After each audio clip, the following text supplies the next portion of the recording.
राजांना नेमकं राज्याभिषेकाची गरजच काय होती?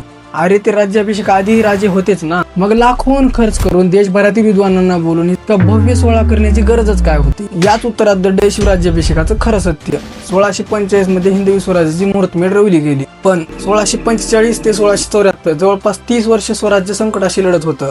स्वराज्य अस्तित्वात होतं, पण त्याला अधिकृत मान्यता नव्हती. राज्याभिषेकाने स्वराज्याला राजकीय, सामाजिक आणि सांस्कृतिक वैधता मिळाली. दुसरं कारण, त्या काळात छोटे मोठे जागीरदार होते आणि एक छत्री सत्ता नसल्याने राज्यकारभारात गोंधळ उठायचा. राज्याभिषेकानंतर सर्वांना स्पष्ट संदेश गेला, या राज्याचा एकच सर्वोच्च अधिपती, ते म्हणजे छत्रपती शिवाजी महाराज. पण अजून एक मोठं कारण होतं, न्यायदानाचा अधिकार. स्वराज्यामधील अनेक प्रकरणांमध्ये राजांना अंतिम निर्णय देताना मर्यादा येत होत्या. राज्याभिषेकानंतर न्यायव्यवस्था अधिक सक्षम झाली आणि राज्यसत्तेचा अधिकार अधिकृतपणे प्रस्थापित झाला. पण सर्वात महत्वाचं कारण अजून बाकी आहे. दिल्ली, बिजापूर आणि इतर इस्लामी सत्तेच्या नजरेत शिवाजी महाराज फक्त एक जागीरदार नव्हते. हे सिद्ध करायचं होतं की स्वतंत्र मराठी राज्य आता अस्तित्वात आलं आहे. राज्याभिषेक फक्त एक धार्मिक विधी नव्हता, तो संपूर्ण हिंदुस्थानला संदेश दिलेला होता. आणि आता हिंदवी स्वराज्य उभं राहिलं आहे आणि त्याच्या सिंहासनावर अभिषिक्त छत्रपती विराजमान आहेत. फॉलो करून ठेवा, कारण पुढचा भाग तुमच्या अनेक गैरसमजांचा शेवट करणार आहे.